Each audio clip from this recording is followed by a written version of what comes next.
Alongside Enoch Mwamba, David Sanchez, Milt Siegel, and Labor Day weekend officially in the books, and fantastic games. Yes. Well, at least 2 out of 3. The third, the Calgary Stampeders. You know what? Did they really have to win in that dominating fashion? I'm sure they're fine with it. But let's start with the Hamilton Tiger Cats and the Toronto Argonauts. And man, what an ending to this game.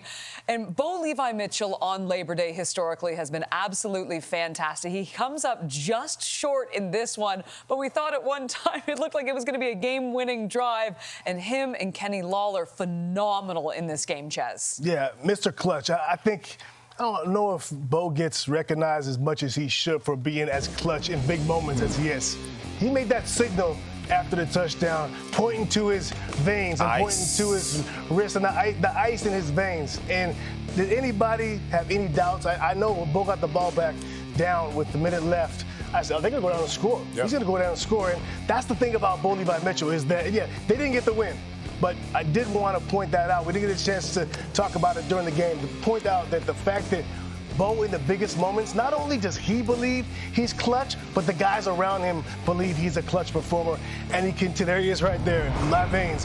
He continuously comes up in the biggest moments. Let's give credit, Toronto, awesome, but I just want to give that to Bo, well-deserved. I mean, we thought it was over. We thought it was over because of the drive, the time in which it happened in the game. Kenny Lawler, to your point about who is around him and believing as well. But it just wasn't enough. You look at Nick Arbuckle. He comes up big again. He comes up huge. And this defense by the Hamilton Tiger Cats did a good job against them. But he was just evading the rushes, stepping up in the pocket, and finding ways to get the receivers the ball, especially this play right here where Dejon Brissett, we were telling him, get out of bounds, get out of bounds, get out of bounds.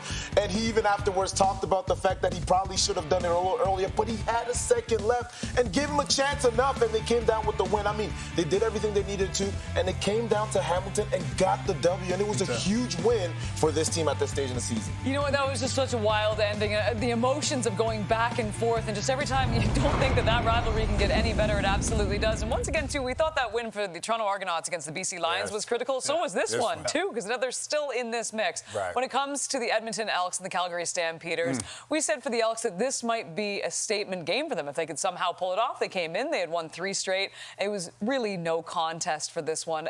Edmonton, they struggled in so many different areas. They had some huge injuries in this game, but ultimately for Calgary, they found a way to get this done and once again proving that they're a fantastic team in this league. Yes. And in my opinion, maybe the best team. And if I'm opposing teams, I'm scared because they were able to win this game and their best player, Vernon Adams, really didn't play that well. He wasn't dominant, but they did it with defense, they did it with special teams, they did it with a run game, and that's a full game that they need to show that they can beat anybody in this league. This was impressive. The Elks, they took a step back. They have another opportunity next week, but these Calgary Stampeders right now, just above the Saskatchewan Roughriders are the class of this league, and they showed it because they showed that they can win in any fashion needed when they need to win a game. Yeah, this team is, you're right, Milt. This team is dominant. They can beat you in so many different ways. And the fact, again, this defense is a team or at least a unit that we thought might struggle into this game or in this season. Not at all. This defense from top to bottom is loaded, and they proved it again.